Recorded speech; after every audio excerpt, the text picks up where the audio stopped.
كيكة التايجر من أطعم وأجمل وألذ الكيكات اللي تقدري تعمليها، وأي نوع من الكيكات لا غنى عنه في كل بيت يا ست البنات. النهاردة بقى قلت أغير من طعمها ونعمل إضافة جديدة بتكات وتركات أول مرة على اليوتيوب. وبما إننا في موسم البرتقال قلت نركن بقى الحليب على جنب ونعملها بالبرتقال وهتطلع أجمل وأجمل كمان. بس تابع معايا الفيديو للآخر وهقولك على كل التفاصيل اللي تخليها ناجحة من أول مرة. أول حاجة نسمي الله ونصلي على الحبيب صلى الله عليه وسلم. في الأول هنحتاج 4 بيضات في درجة حرارة الغرف، بس يفضل بقى إن احنا ما ننزلش بالبيض كله كده مرة واحدة في طبق خارجي غير اللي هنعجن فيه، وهنزل ببيضة بيض واتأكد من سلامتها وبعدين انزل بالبيضة التانية. ناس كتيرة بقى عامة وانا كنت منهم بعد ما بدخلها الفرن بكتشف ان انا نسيت حاجة اساسية جدا في نجاح الوصفة، زي الفانيليا او الخل او الملح. هقولك بقى ازاي نمشي على الخطوات من غير ما ننسى اي مكون منهم. والطريقة بقى اللي انا نزلت بيها بالبيض دي لازم تبقى طريقة معتمدة بالنسبة لك، سواء كنت في فصل الشتاء او في فصل الصيف، سواء كنت هتعملي حلو او حاد وهتستخدمي فيه بيض بقى يعني فانيليا ملح خل. علشان ما ننساه هضيف كيسين من الفانيليا، وهضيف كمان رشة من الملح ومعلقتين كبار من الخل الابيض. الخل بقى بيخلي مسامها ناعمة وفي نفس الوقت حسن طبيعي لكل المعجنات. هنحتاج كمان لكوباية ونص من السكر، سكر يكون ناعم علشان يبقى سهل معايا كده وانا بدوبه. مش هنحتاج بقى اننا نضرب السكر مع البيض، انا هسهلها عليكم من اول ما بنعجنها لحد ما بنسويها. وكوباية مليانة من الزيت، نفس الكوباية اللي عايرت بيها السكر هي اللي عايرت بيها الزيت وهي اللي هعاير بيها باقي المكونات. قبل ما احضر كل حاجة بقى كنت عصرة البرتقان ومحضراه هو الاول، برتقان بلدي او برتقان صيف. نزلت بقى كده بكوبايتين الا ربع من عصير البرتقال، ولو هتلاحظوا بقى ان انا مزودة شوية في نسبة السوائل علشان تطلع معايا بحجم عائلي كده تكفي كل حبايبك وضيوف. ولو هتلاحظوا بقى ان انا ما ضربتش السكر مع البيض في الاول، واستنيت لما نزلت بكل المكونات بعدين ضربتهم كلهم كده مع بعض، وبكده بقى اوفر عليك وقت ومجهود ولا هتغير في الطعم. اتأكد بقى كده ان السكر كده داب تماما مع كل المكونات.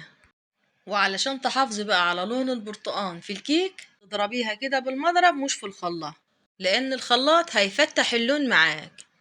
بعد كده بقى نحضر مع بعض الدقيق، انا كنت نخلاه في الاول وهنخله معاكم كمان مرة، ده بقى بيخلي الكيك هش اكتر.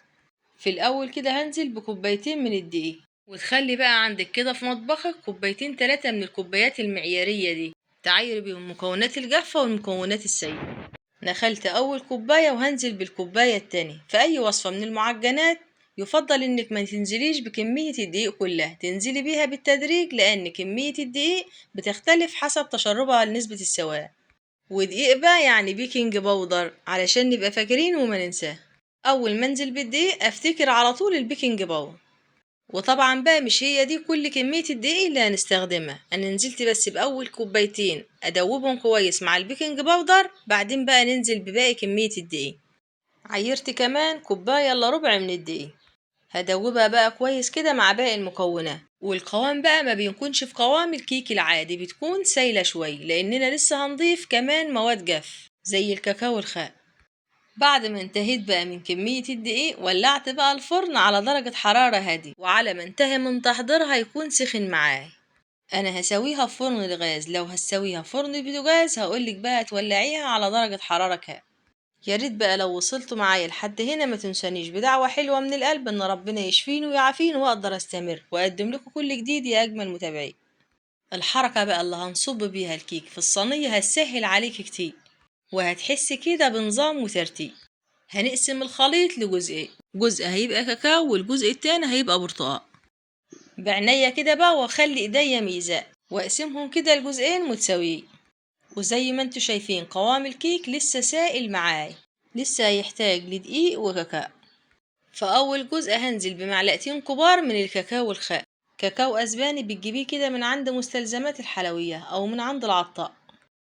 اول ما بدأت بقى بالكاكاو الاول افتكرت بقى ان انا هنزل بالمضرب في خليط الكاكاو، بعدين هحتاج ان اغسل المضرب علشان اعمل اللي بالبرتقال.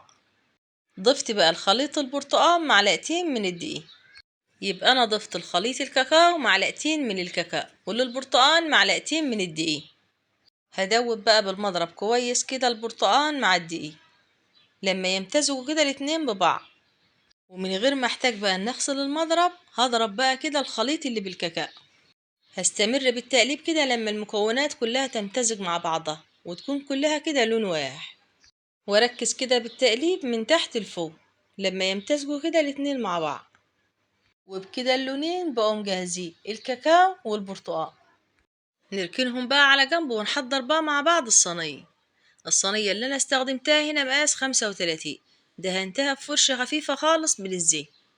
وبإيديا بقى الاتنين، ايد همسك فيها الخليط اللي بالبرتقال، والايد التانية همسك فيها الخليط اللي بالكاكاو، وانزل بحبة من خليط البرتقال وحبة من خليط الكاكاو بكميات متساوية، مرة من خليط البرتقال ومرة من خليط الكاكاو لحد ما بنتهي من صب الكمية كلها. والطريقة دي بقى ريحتني جدا من غير ما احتاج بقى الكوباية ولا مغرف. شكلها بقى في الوقت ده تحس ان انت عملت حاجة عظمة، وهتستمتعي جدا اثناء ما بتصب الخليطين. في الوقت ده بقى كان الفرن سخن معاي. انا زي ما قلت لكم في اول الفيديو هسويها في فرن الغاء. لو هتسويها في فرن البوتاجاز هتولع الفرن على درجة حرارة 180، وهتدخل الصينية على الرف التاني من تحت، وفي الاخر خالص تفتحي لها الشواية لو احتاجت انها تاخد لون. وعن مدة التسوية بقى بتختلف حسب نوع الصينية اللي صبيتي فيها الكيك. يعني لو الصينية اللي انا استخدمتها مقاسها كبير مش هتحتاج انها تاخد وقت طويل في الفرن، وهتستوي بطريقة اسرع. ولو كان حجمها صغير يبقى حجم الكيك هيكون مرتفع معايا لفوق، يبقى هيحتاج درجة حرارة أطول علشان توصل لقلب الصينية وتسويها كويس من جوه، فبكده هتاخد معاكم مدة أطول.